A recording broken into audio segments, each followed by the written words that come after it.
Hello everyone, welcome to the GUPSC. This is part second of UPSC EPFO APFC 2025 previous year question paper solution.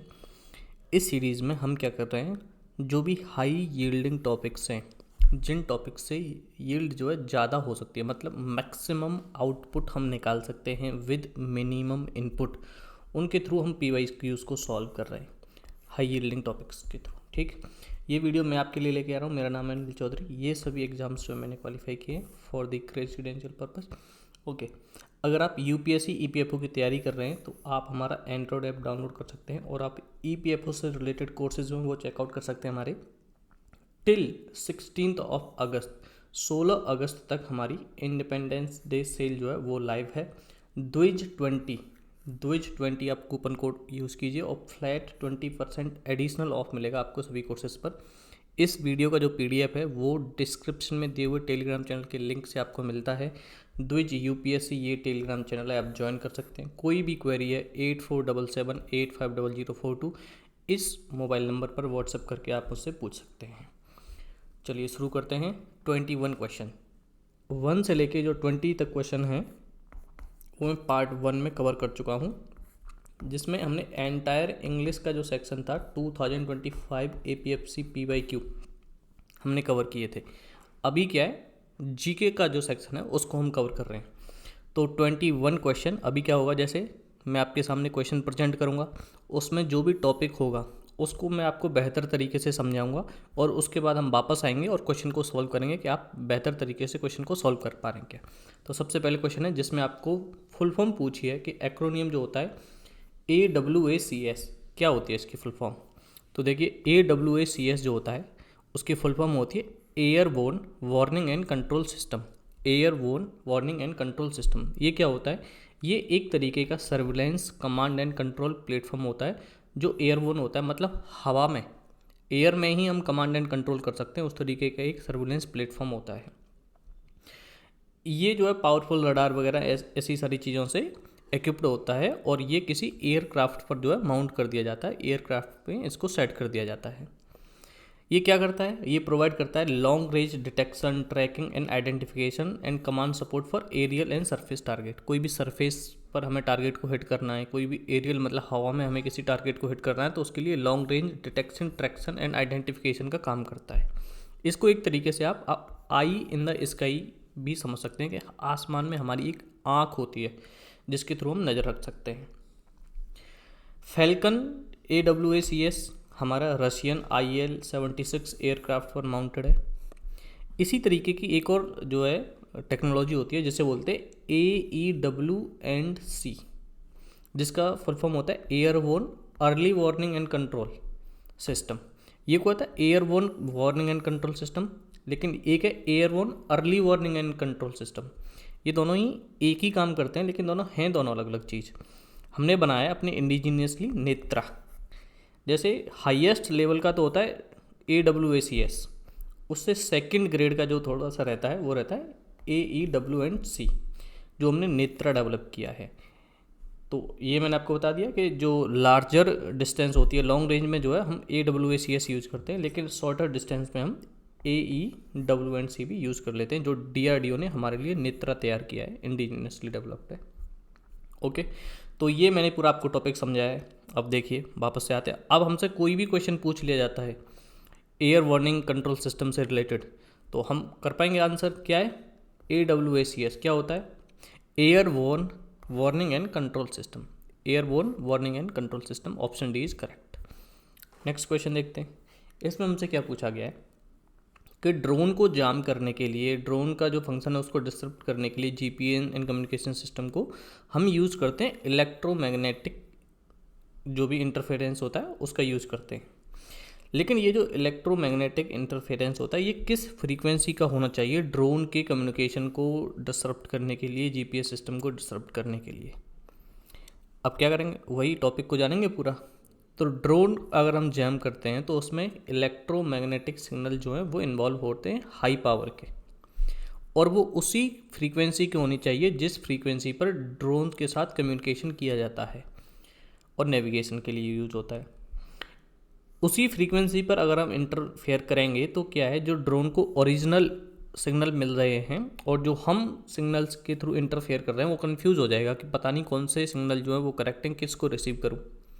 तो इससे क्या होगा, जो उसका remote control है वो फंक्शन नहीं करेगा ठीक से, तो ड्रोन क्या होवर करने लगेगा, अपने लॉन्च पर वापस जा सकता है, ऑटोमेटिकली लैंड कर सकता है और अपना कंट्रोल खो देगा और इनफेक्टिव हो जाएगा।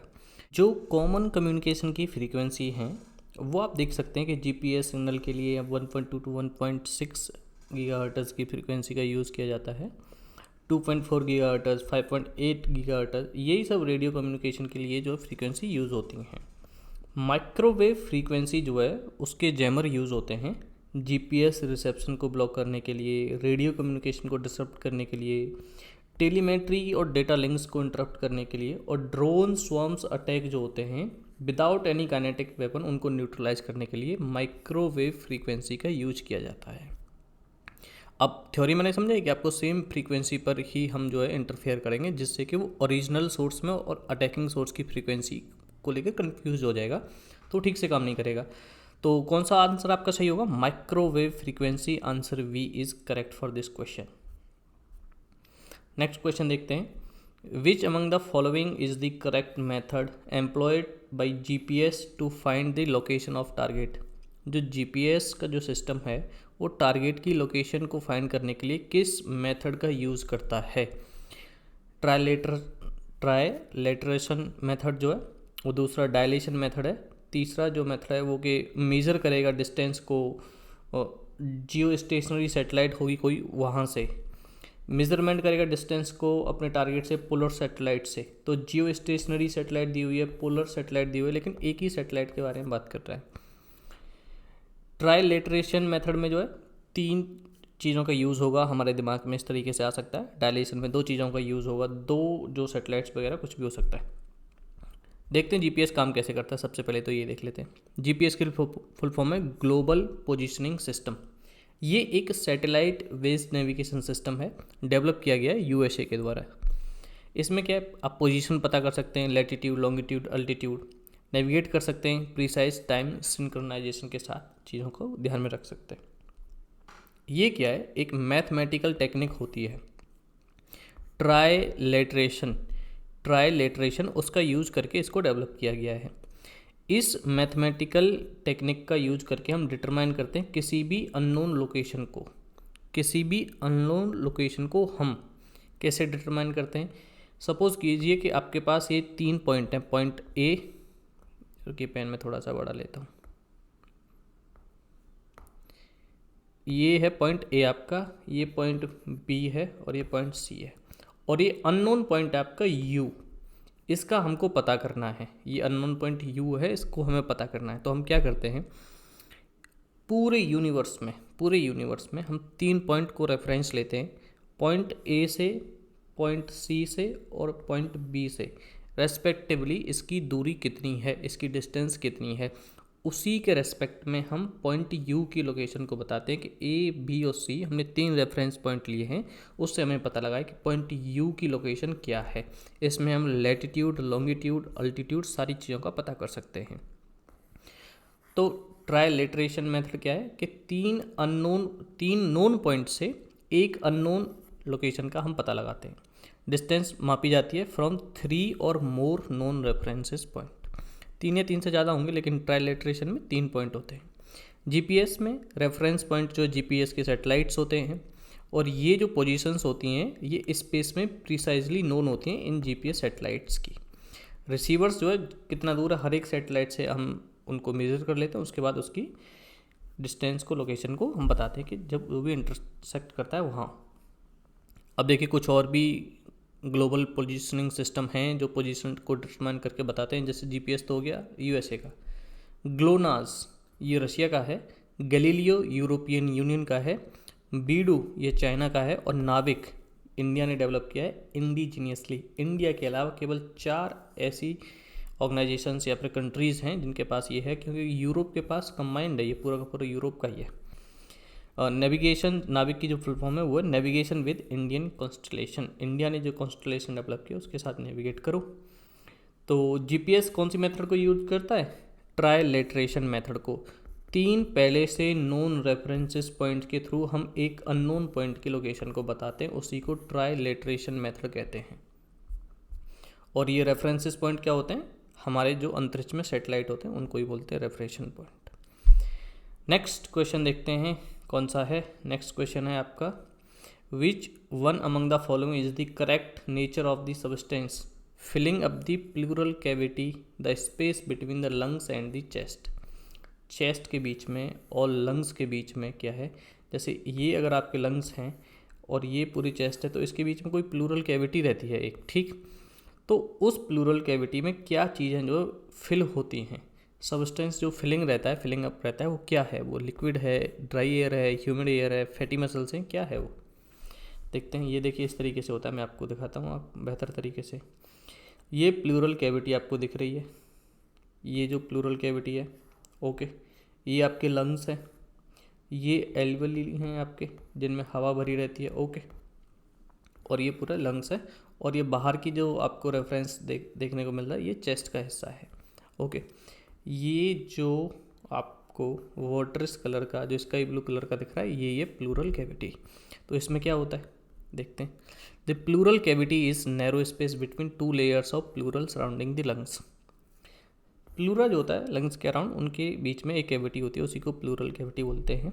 ये क्या होता है? अंडर नॉर्मल फिजियोलॉजिकल कंडीशन ये जो प्लूरल कैविटी होती है इसमें एयर नहीं होती है, does not contain any air, instead it contains a thin film of pleural liquid. ये जो प्लूरल कैविटी होती है इसमें जो फिल रहता है, सब्सटेंस फिलिंग अप है, उसको हम प्लूरल लिक्विड बोलते हैं, प्लूरल फ्लूइड बोलते हैं। तो क्या लिक्विड इसमें फिल रहता है। ये 2 तरीके की चीज़ों से मिलकर बनता है, विस्करल एंड पार्शियल प्लूरल कैविटी। तो हमें ये पता लग गया कि चेस्ट के बीच में और लंग्स के बीच में जो भी कैविटी है उसमें क्या फिल रहता है? लिक्विड, जिसको हम प्लूरल फ्लूइड के नाम से भी जानते हैं। नेक्स्ट क्वेश्चन देख लेते हैं। Which among the following statements with regard to fatty acid is correct. Fatty acid के बारे में अब देखिए पूरा जानेंगे, उसके बाद ही इस क्वेश्चन को सॉल्व करेंगे। फैटी एसिड्स क्या होते हैं? ये एक लॉन्ग चेन है ऑर्गेनिक मॉलिक्यूल की, ऑर्गेनिक मॉलिक्यूल की एक लंबी चेन रहती है, और इसके बिल्डिंग ब्लॉक्स क्या होते हैं? फैट्स। फैट्स लिपिड्स जो होते हैं उनको ये बनाते हैं। फैट्स किससे मिलकर बने होते हैं? Long chain of organic molecule that are fatty acids. अब ये फैटी एसिड्स किससे मिलकर बनते हैं? ये हाइड्रोकार्बन की चेन होती है, कार्बोक्सिलिक ग्रुप की चेन होती है, और मिथाइल ग्रुप की चेन होती है। इन 3 चीज़ों से मिलकर बनते हैं। ये हाइड्रोकार्बन जो एटम्स या फिर चेन रहती है, ये इसके बीच में आते हैं। हाइड्रोकार्बन जो है इसके बीच में रहेंगे, और कार्बोक्सिलिक ग्रुप जो है एक एंड पर रहेगा, और मिथाइल ग्रुप जो है दूसरे अपोजिट एंड पर रहेगा। अब देखिए यहाँ पे ये फैटी एसिड की चेन है, ये मिथाइल ग्रुप है, ये जो है मिथाइल ग्रुप है CH3। CH3 क्या है? मिथाइल ग्रुप है। ये एक एंड पर है स्टार्टिंग में, तो इसके अपोजिट एंड पर यहाँ पर आपको क्या देखने को मिल रहा है? Carboxylic and. कार्बोक्सिलिक ग्रुप जो है ये सेकंड ऑपोजिट एंड पर है, COOH। आपका कार्बोक्सिलिक ग्रुप हो गया। तो दोनों अपोजिट एंड पर रहते हैं मिथाइल एंड कार्बोक्सिलिक ग्रुप, किसके? फैटी एसिड की एक लॉन्ग चेन के। जनरल फार्मूला इस तरीके से बनता है, CH3 बीच में कुछ आएगा, फिर COOH आएगा। ये फैटी एसिड हो गए। फैटी एसिड्स जो है वो 2 तरीके के होते हैं, एक तो सैचुरेटेड फैटी एसिड्स और एक अनसैचुरेटेड फैटी एसिड्स। अब सैचुरेटेड क्या होते हैं, अनसैचुरेटेड क्या होते हैं, पहले ये आपको समझा देता हूँ हल्का सा कि सैचुरेटेड और अनसैचुरेटेड क्या है, इससे समझाऊंगा इसके थ्रू। सैचुरेटेड फैटी एसिड में क्या रहता है? डबल बॉन्ड जो होते हैं, कार्बन कार्बन को कंबाइन करने के लिए जो डबल बॉन्ड होते हैं वो होते हैं 0, एक भी बॉन्ड नहीं होता है। अनसैचुरेटेड में एक से तो ज़्यादा रहते हैं, अनसैचुरेटेड फैटी एसिड में एक से ज़्यादा रहते हैं, 0 से ज़्यादा रहते हैं। एक रहता है मोनो में, mono unsaturated. Mono means 1, mono का मतलब होता है 1। तो मोनो अनसैचुरेटेड फैटी एसिड में क्या है? डबल बॉन्ड कार्बन को बॉन्ड करने के लिए रहता है 1, जो हाइड्रोजन को बॉन्ड करता है कार्बन के साथ में। देखेंगे ये क्या होता है। पॉली अनसैचुरेटेड फैटी एसिड भी होते हैं। पॉली का मतलब है 1 से ज़्यादा, एक से ज़्यादा, पॉली को बोलते हैं। तो मोनो में एक बॉन्ड होगा, पॉली में 2 बॉन्ड होंगे, डबल बॉन्ड। अनसैचुरेटेड में तो एक या एक से ज़्यादा बॉन्ड होंगे, लेकिन सैचुरेटेड में 0 होंगे। ये बॉन्ड जो काम किसका करते हैं, ये हाइड्रोजन को बॉन्ड करने का काम करते हैं, हाइड्रोजन को बांधने का काम करते हैं। तो हाइड्रोजन कंटेंट जो है सैचुरेटेड फैटी एसिड में बॉन्ड कितने 0 हैं, मतलब इनमें अब और हाइड्रोजनेशन इसका नहीं हो सकता है। ये मैक्सिमम हाइड्रोजन इसमें पहले से मौजूद है, उस वजह से नहीं हो सकता है। इसी वजह से इसको बोला गया कि सैचुरेटेड, मतलब इसमें जितनी हाइड्रोजन आ सकती थी पहले से ही इसमें है, और इसी वजह से ये सैचुरेटेड है हाइड्रोजन के साथ में। अब इसमें कोई भी बॉन्ड नहीं बनेगा, इसी वजह से इसमें मैक्सिमम हाइड्रोजन रहती है सैचुरेटेड फैटी एसिड्स में। अनसैचुरेटेड में क्या है कि इसमें चांस हैं, कुछ हाइड्रोजन अब ये बॉन्ड कर सकता है अपने साथ में, तो इसमें लेस रहती है, सैचुरेटेड से थोड़ी सी कम हाइड्रोजन रहती है मोनो अनसैचुरेटेड फैटी एसिड में। मोनो है मतलब इसमें एक बॉन्ड है, तो थोड़ी बहुत हाइड्रोजनेशन इसका हो सकता है।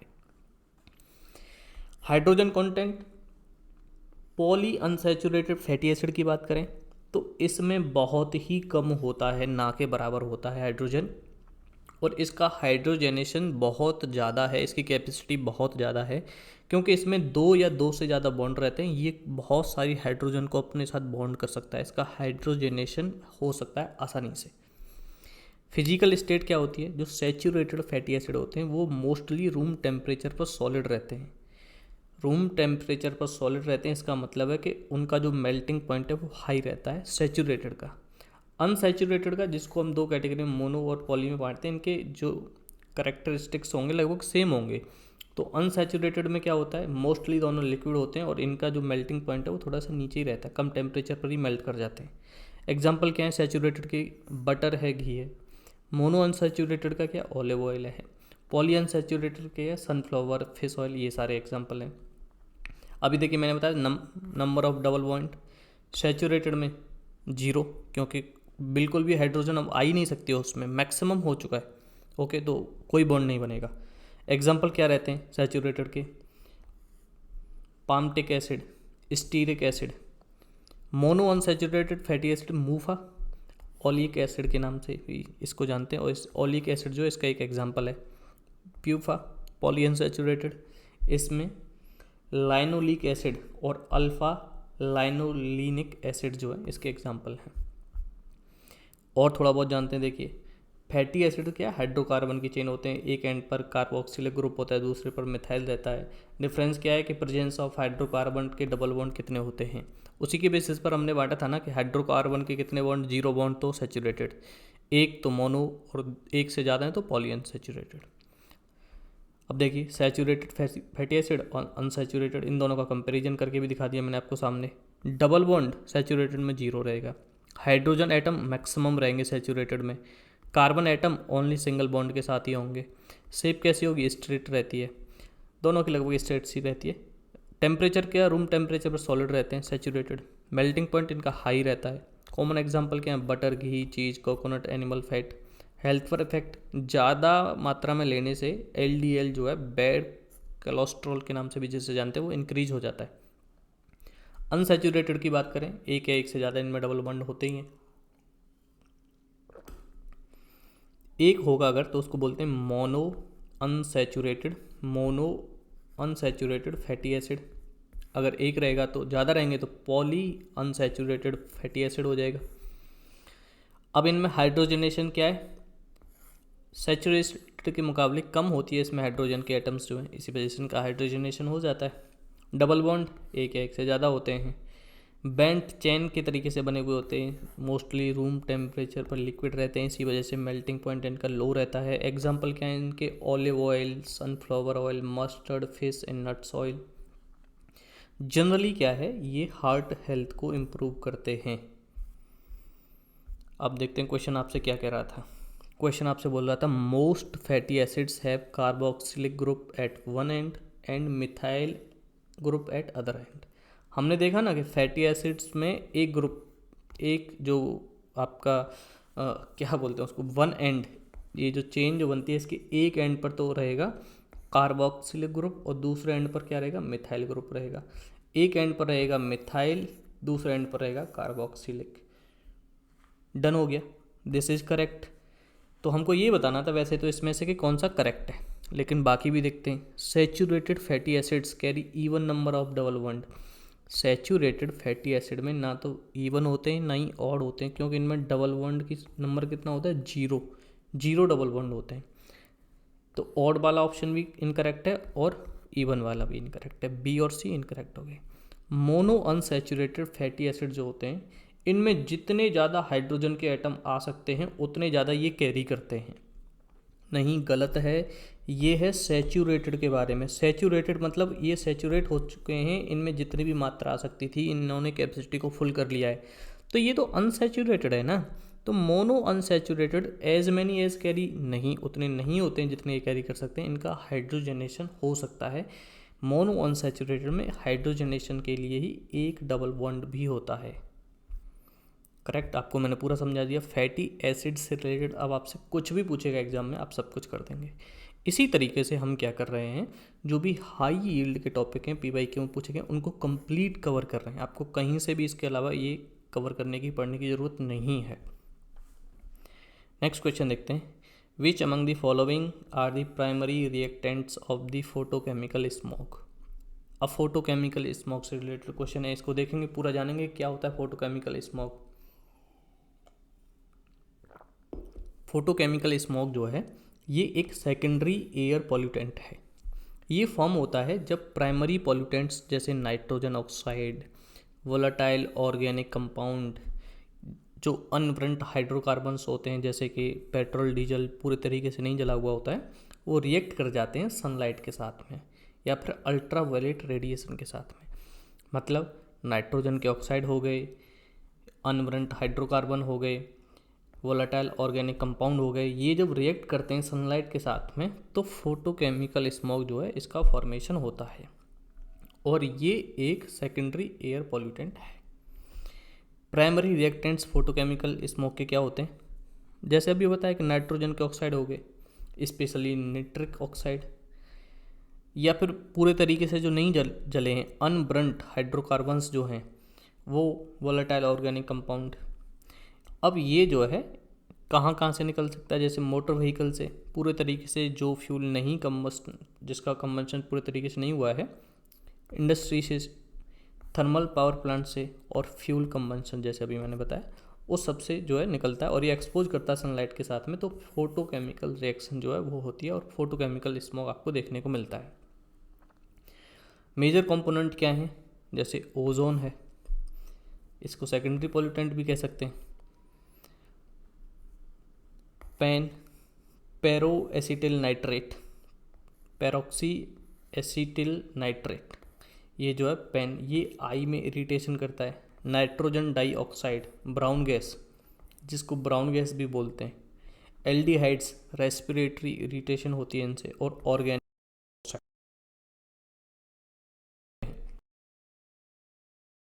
फोटोकेमिकल स्मोक के कंपोनेंट्स हैं। फोटोकेमिकल स्मोक होता है, एक क्लासिकल स्मोक भी होता है। देखिए, ऑक्सीडाइजिंग स्मोक भी बोलते हैं, क्योंकि इसमें क्या रहता है, ऑर्गेनिक पेरो ऑक्साइड रहते हैं जिनसे कि ऑक्सीडेशन होता है। लेकिन क्लासिकल स्मोक को रिड्यूसिंग एजेंट बोलते हैं। मेन पॉल्यूटेंट्स क्या होते हैं फोटोकेमिकल के, नाइट्रोजन के ऑक्साइड होंगे और वोलेटाइल ऑर्गेनिक कंपाउंड्स होंगे। क्लासिकल में क्या होगा, SO2 मतलब सल्फर के ऑक्साइड होंगे और धुआं होगा, स्मोक होगा। सनलाइट ज़रूरी है फोटोकेमिकल स्मोक के लिए। मैंने बताया सनलाइट की प्रेजेंस में, अल्ट्रावायलेट रेज की प्रेजेंस में जब रिएक्शन होती है तो ही फोटोकेमिकल स्मोक जो है वो सामने आता है। अगर सनलाइट नहीं है तो क्या है, क्लासिकल स्मोक रहेगा, फोटोकेमिकल नहीं फॉर्म होगा। क्लाइमेट कैसा होना चाहिए, वार्म होना चाहिए, क्योंकि सनलाइट ज़रूरी है, सनी होना चाहिए। क्लासिकल स्मोक कहाँ देखने को मिलता है, जैसे कोल्ड और ह्यूमिड जगह जो होंगी, जैसे आर्कटिक वगैरह का रीजन जो होगा। और आपको पता है फोटोकेमिकल कहाँ, इक्वेटर के पास में देखने को मिलेगा। कलर कैसा रहेगा, ब्राउन रहेगा, और क्लासिक का ग्रे रहेगा। मेजर कंपोनेंट क्या है फोटोकेमिकल के, क्या है, ओजोन है, पेन है। क्लासिकल के क्या है, सल्फर डाइऑक्साइड है एंड सल्फ्यूरिक एसिड वगैरह की जो मिस्ट होती है वो है। एग्जाम्पल क्या है, लॉस एंजलिस टाइप स्मोक। अगर बात करें नॉर्थ अमेरिका में, अमेरिका की, तो लॉस एंजलिस जो है वो इक्वेटर के आसपास है, तो वहाँ लॉस एंजलिस टाइप स्मोक को क्या है, फोटोकेमिकल स्मोक बोलते हैं। और लंदन जो है वो आपका टेम्परेट जोन में आता है, वहाँ पर सनलाइट उतनी ज़्यादा देखने को नहीं मिलती है, तो जनरली वहाँ पर क्लासिकल स्मोग ही देखने को मिलता है। तो ये हमने स्मोग, फोटोकेमिकल स्मोग सबको कवर कर लिया है। अब देखते क्वेश्चन क्या कह रहा था आपसे कि प्राइमरी रिएक्टेंट्स क्या होते हैं फोटोकेमिकल स्मोग के। सल्फर नहीं, हमने अभी देखा कि ये तो क्लासिकल स्मोग में देखने को मिलता है। कार्बन मोनोऑक्साइड और ओजोन। कार्बन मोनोऑक्साइड के बारे में हमने फोटोकेमिकल में नहीं पढ़ा था बिल्कुल भी। और हमें ये भी पूछा गया है कि प्राइमरी रिएक्टेंट्स क्या हैं, इसके प्राइमरी बताने हैं हमें, ठीक। निट्रिक ऑक्साइड एंड अनब्रंट हाइड्रोकार्बन होते हैं क्या? देखिए, हाँ, अनब्रंट हाइड्रोकार्बन होते हैं, निट्रिक ऑक्साइड होता है। अभी तो हमने देखा कि क्या निट्रिक ऑक्साइड है, अनब्रंट हाइड्रोकार्बन्स हैं। तो ये सारी चीज़ें क्या है, फोटोकेमिकल स्मोग में देखने को मिलती हैं। इसके अलावा जो प्राइमरी पॉल्यूटेंट्स होते हैं वो सामने हैं, सेकेंडरी पॉल्यूटेंट्स जो होते हैं वो भी आपके सामने हैं। फोटोकेमिकल और क्लासिकल स्मोग में इनका डिवीज़न नहीं किया गया, ये जनरली मैंने आपके सामने लिखे हुए हैं, क्योंकि प्राइमरी पॉल्यूटेंट से भी क्वेश्चन पूछा जाता है कि इनमें से कौन कौन से कंपाउंड हैं जो प्राइमरी पॉल्यूटेंट्स हैं। तो nitric oxide, sulphur dioxide, carbon monoxide, volatile organic compounds, particulate matters, ये सब क्या हैं, प्राइमरी पॉल्यूटेंट्स हैं। सेकेंडरी क्या है, ओजोन सेकेंडरी में आता है, पेन सेकेंडरी में आता है, H2SO4 सेकेंडरी में आता है, HNO3 जो है ये भी सेकेंडरी में आता है। नेक्स्ट जो क्वेश्चन देखेंगे वो देखेंगे कार्बोलिक एसिड से रिलेटेड। तो इनमें से किसको कार्बोलिक एसिड के नाम से भी जानते हैं? सबसे पहले देखेंगे क्या है कार्बोलिक एसिड। ये कॉमन नाम होता है फिनॉल का। फिनॉल को कार्बोलिक एसिड के नाम से भी हम जानते हैं। फिनॉल क्या है, इसका IUPAC नेम होता है हाइड्रोक्सीबेंजीन। हाइड्रोक्सीबेंजीन मतलब इसमें हाइड्रोजन भी है, हाइड्रो मतलब इसमें थोड़ा सा पानी भी है, ऑक्सीजन भी है और बेंजीन भी है। ये बेंजीन रिंग से मिलकर ही बनता है। इसका फॉर्मूला होता है C6H5OH। ये फिनॉल है, लेकिन ये एक स्ट्रॉन्ग एसिड नहीं होता है, ये एक वीक एसिड होता है। ये डोनेट करने के लिए तैयार रहता है कि मैं कभी भी हाइड्रोजन आयन डोनेट कर दूंगा अपने हाइड्रोक्सिलिक ग्रुप में से, लेकिन लिमिटेड एक्सटेंट तक। स्ट्रक्चर क्या है फिनॉल का, मैंने बताया बेंजीन रिंग से मिलकर बनता है। बेंजीन की रिंग का फॉर्मूला होता है C6H6। एल्कोहल क्या होता है, अब जैसे फिनॉल बताया अभी तो आपको, फिनॉल होता है, फिनॉल कार्बोलिक एसिड होता है, उसी तरीके से एक आपका एल्कोहल भी होता है।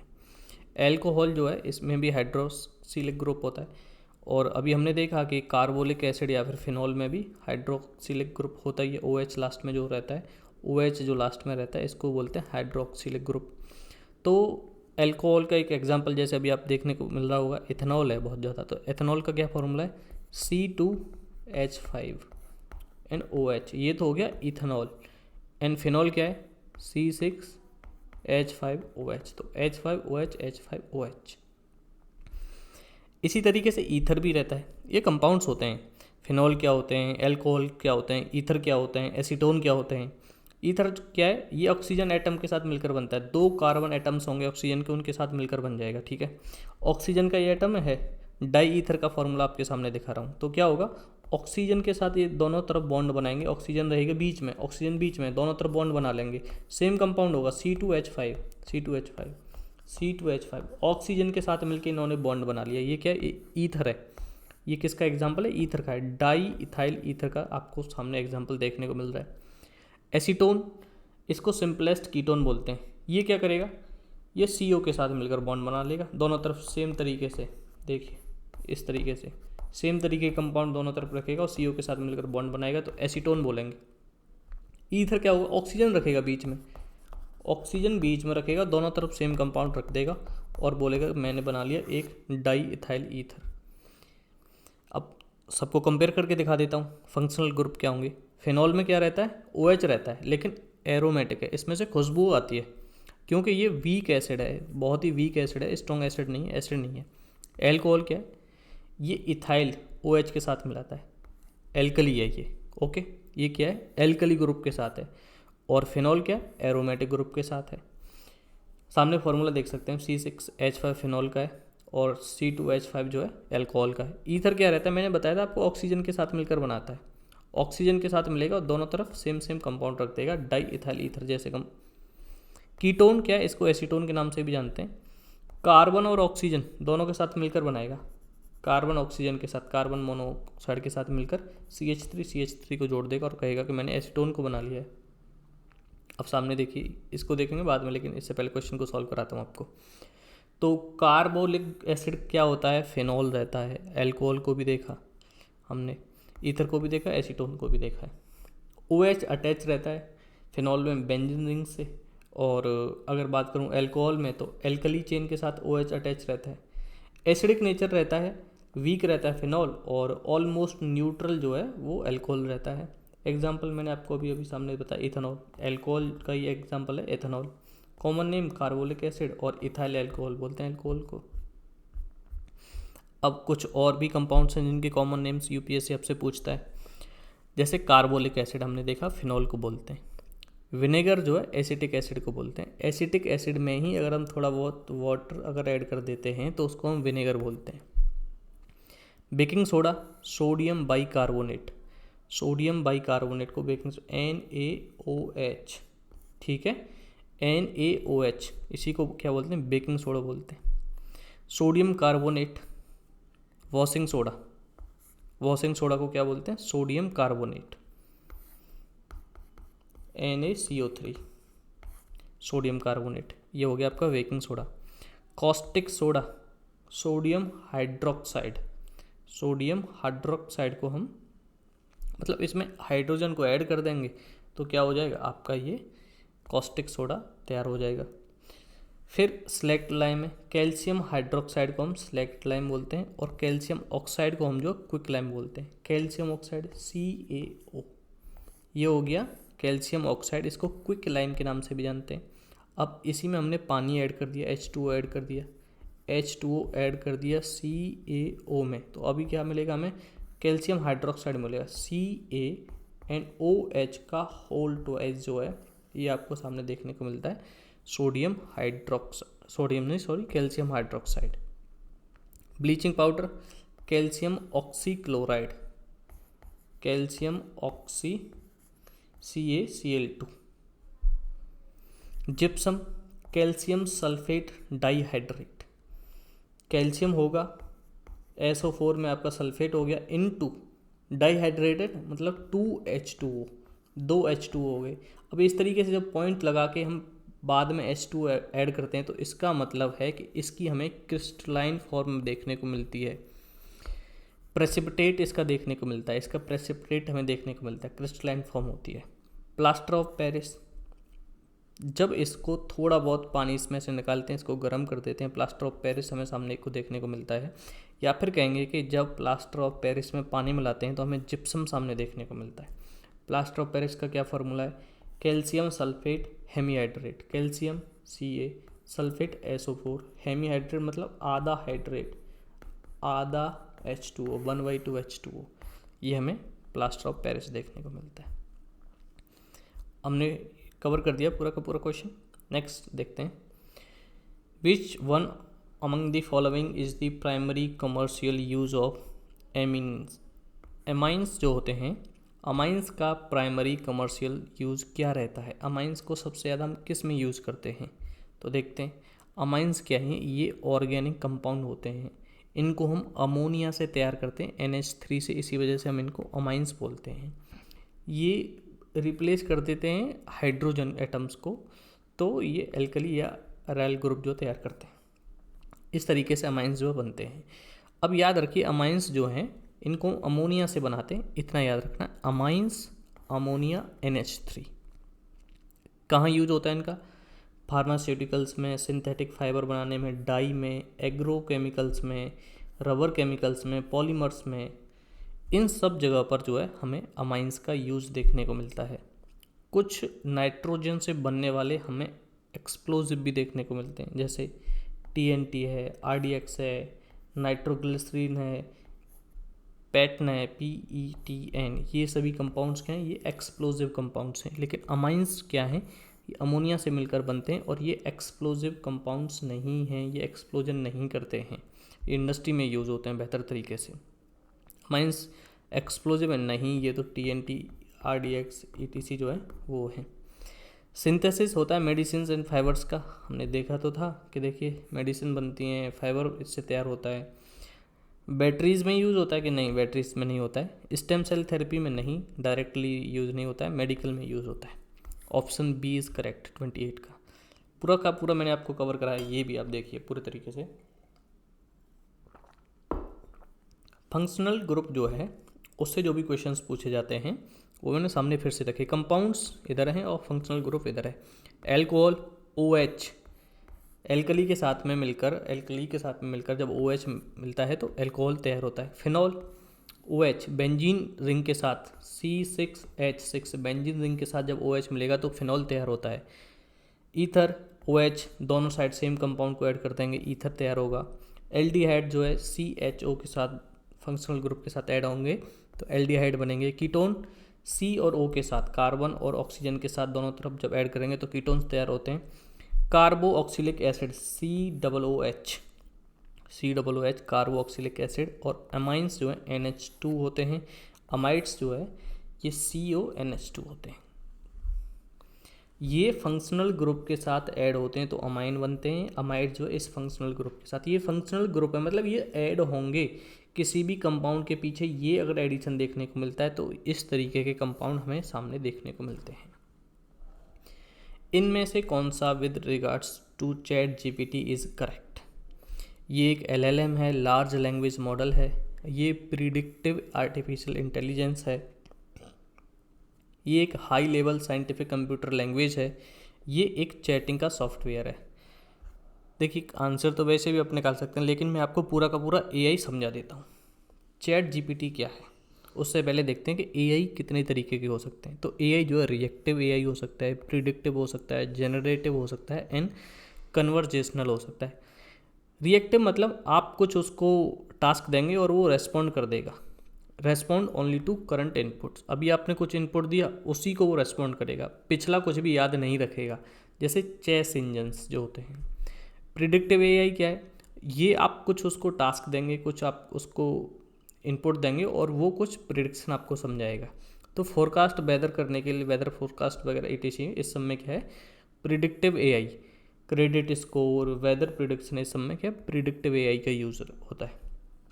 जनरेटिव क्या होता है? ये एक नया कंटेंट आपको जनरेट करके देता है। आप इसको कोई भी इनपुट देंगे और ये आपको कुछ कंटेंट क्रिएट करके देगा, जैसे कि ChatGPT, इमेज जनरेटर्स जो प्लेटफॉर्म आपको देखने को मिलते हैं AI के। तो जनरेटिव क्या रहता है? आपने उसको डेटा नहीं दिया है, आपने उसको कमांड दिया है और वो कुछ आपको जनरेट करके देगा। कन्वर्जेशनल, ह्यूमन लाइक डायलॉग, वो क्या है? ह्यूमन की तरह बात करेगा, जैसे ChatGPT भी बात करता है। वर्चुअल असिस्टेंट जो होते हैं वो भी इसी काम को करते हैं। तो ChatGPT क्या है? ये एक एग्जांपल है जनरेटिव AI का, जनरेट करके देता है। हमने अभी बात की थी इसके बारे में। That is built on large language model, और ये किस पर बना हुआ है? लार्ज लैंग्वेज मॉडल पर बना हुआ है। दिस इज करेक्ट कि ChatGPT जो है एक जनरेटिव AI है और लार्ज लैंग्वेज मॉडल पर ये बना हुआ है। LLM होता क्या है? LLM के अंडर क्या है? हम बहुत सारा डेटा किसी सिस्टम में एंटर करते हैं, डालते हैं, और वो उसी बेसिस पर हमको रिजल्ट सामने देता है। तो लार्ज लैंग्वेज मतलब इनकी लैंग्वेज ही हमने उतनी बड़ी बना दी, उतना बड़ा इनको डेटा दे दिया है, बहुत बड़ा डेटाबेस है इनका। तो ChatGPT क्या है? ये कन्वर्जेशनल AI भी है, ये जनरेटिव AI भी है, और ये ओपन AI ने डेवलप किया है। नेम ChatGPT क्या है इसका? ChatGPT की जो फुल फॉर्म है उस GPT में क्या है? चैट तो हो गया, GPT का क्या है? G फॉर है generative, P for pre trend, मतलब पहले से ही ट्रेनिंग इसको मिली हुई है, T for transformer, generative pre trend transformer. ये सब क्या है? इसका इंट्रोडक्शन है AI के बारे में। अब देखते हैं, ये एक LLM है, this is correct. Predictive AI है? नहीं, प्रिडिक्ट तो नहीं करता है। हाई लेवल कंप्यूटर लैंग्वेज है? नहीं, ChatGPT एक हाई लेवल कंप्यूटर लैंग्वेज नहीं है। कंप्यूटर लैंग्वेज कौन कौन सी होते हैं हाई लेवल? पाइथन, जावा, C++, फॉर्टन, ये सब है। ये एक चैटिंग सॉफ्टवेयर नहीं, चैटिंग सॉफ्टवेयर तो व्हाट्सअप, इंस्टाग्राम etc आपको सामने देखने को मिलते हैं। Correct answer is A। मैंने आपको पूरा AI का इकोसिस्टम काइंड ऑफ आपको समझा दिया है इसमें। नेक्स्ट क्वेश्चन है, for training and developing complex models in artificial intelligence which one among the following is preferred? आप देख सकते हैं 2 क्वेश्चन आपसे AI से डायरेक्ट पूछे गए बैक टू बैक। तो AI is very very necessary for UPSC exams. देखते हैं कि एआई में क्या चीज़ें यूज़ होती हैं। तो देखिए जीपीयू क्या होता है, ग्राफिकल प्रोसेसिंग यूनिट होती है। इसकी फुल फॉर्म ये क्या है, ये इसको स्पेशलाइजेशन रहती है प्रोसेसर डिजाइन में। ये क्या परफॉर्म करता है, थाउजेंड्स ऑफ कैलकुलेशन साइमल्टेनियसली। ये थाउजेंड ऑफ कैलकुलेशन को साइमल्टेनियसली ही परफॉर्म कर देगा, पैरेलल प्रोसेसिंग कर देगा, सीरीज में नहीं करेगा एक के बाद एक, एक के बाद एक के बाद एक, नहीं। आप इसको काम देते जाओ, ये साथ साथ में बहुत सारे काम करने में सक्षम रहता है जीपीयू। सीपीयू क्या करता है, एक एक करके काम करता है। आपने इस एक काम दिया, उसको ख़त्म करेगा, उसको ख़त्म करेगा, उसको ये सीपीयू का काम रहता है। जीपीयू एक साथ बहुत सारे कामों को कर सकता है। इनिशियली डेवलप किए गए थे ये कंप्यूटर ग्राफिक्स के लिए, वीडियो गेम्स के लिए। वहाँ पर काफ़ी हाई जीपीयू वाले लैपटॉप आपने देखा आपको यूज़ करने होते थे। लेकिन अभी ये कहाँ यूज़ हो रहे हैं, जीपीयू जो है ये एआई में यूज़ हो रहा है, डीप लर्निंग में, साइंटिफिक साइमल्टेनियस जो भी काम कराने होते हैं और जो सिमुलेशंस जो रहती हैं उनमें होता है। डेटा एनालिटिक्स में यूज़ होता है, एंड हाई परफॉर्मेंस कंप्यूटिंग जहाँ यूज़ हो रही है वहाँ भी इसका यूज़ होता है। तो सीपीयू का देखिए क्या यूज़ है, सीपीयू का यूज है जनरल पर्पज़ में यूज होता है सीपीयू। उससे पहले थोड़ा सी परफॉर्म इन दोनों सीपीयू जीपीयू को कंपेयर करके बताता हूँ। CPU central processing unit, GPU graphical processing unit, graphics processing unit. जो सीपीयू होगा इसमें कोर जो है 4 से 6 ही होते हैं, बहुत ही कम होते हैं। लेकिन जीपीयू में हंड्रेड्स ऑफ 2000 जो कोर यूज होते हैं। प्रोसेसिंग सिस्टम इसका तो सीक्वेंशियल होता है, सीरीज में काम करता है, एक के बाद एक के बाद एक के बाद एक के बाद, इस तरीके से जो है सीपीयू काम करेगा। लेकिन जीपीयू में एक साथ ही सारे काम हो जाते हैं, पैरेलल काम कर देता है। सीपीयू जो है आपके जनरल पर्पज़ के लिए अच्छा रहता है, लेकिन जीपीयू एआई ग्राफिक्स इस सब के काम के लिए जीपीयू आपका बेहतर होना चाहिए। एआई ट्रेनिंग सीपीयू पर तो बहुत ही छोटी रहेगी, स्लोअर रहेगी, जीपीयू में बहुत फास्ट हो जाएगी। सीपीयू के एग्जांपल क्या, इंटेल कोर, एएमडी रेजन, ये सब। जीपीयू के क्या एग्जांपल हैं, Nvidia RTX, Nvidia H100 and AMD instinct, ये सब क्या जीपीयू के एग्जांपल हैं। तो क्या रहेगा, hardware CPU, GPU and TPU 3 तरीके के होते हैं। प्राइमरी फंक्शन क्या है, सीपीयू का जनरल पर्पज़ की कंप्यूटिंग, जीपीयू का पैरेलल कंप्यूटेशन, अभी मैंने आपको दिखाया कि एक साथ ही काम कर देगा पूरे के पूरे। इसका एआई ट्रेनिंग में भी यूज़ होता है। And TPU tensor processing unit, इसमें क्या 2 × 4 = 8, ये जो काम करके देता है ये टीपीयू ही करके देता है। टेंसर प्रोसेसिंग यूनिट जो रहती है वही इसका काम करके देती है। तो अभी देखिए आर्टिफिशियल इंटेलिजेंस को ट्रेन करने के लिए, डेवलप करने के लिए कॉम्प्लेक्स मॉडल जो है इसके किसका यूज़ होता है, सीपीयू का नहीं, जीपीयू का। हाँ अभी हमने देखा रोम का, रीड ओनली मेमोरी। मेमोरी 2 तरीके की होती है, रैम होती है रैंडम एक्सेस मेमोरी, और रोम रीड ओनली मेमोरी, इसको केवल पढ़ ही सकते हैं। सॉलिड स्टेट ड्राइव्स नहीं, इन सब का भी यूज़ नहीं होता, केवल जीपीयू इसमें यूज़ होता है। एसएसडी जो है वो डेटा स्टोरेज के लिए काम आती है, ना कि किसी प्रोसेसिंग के। ये सब था इस वीडियो में। बाकी की चीज़ें जो है अभी हमने 10 क्वेश्चन और 10 टॉपिक होलिस्टिकली कॉम्प्रिहेंसिवली कवर किए। इसका जो पीडीएफ है आप टेलीग्राम से डाउनलोड कर सकते हैं। And do check out our courses related to EPFO and use code DWIJ20। इस वीडियो में इतना ही, मिलते हैं अगली वीडियो में। जय हिंद।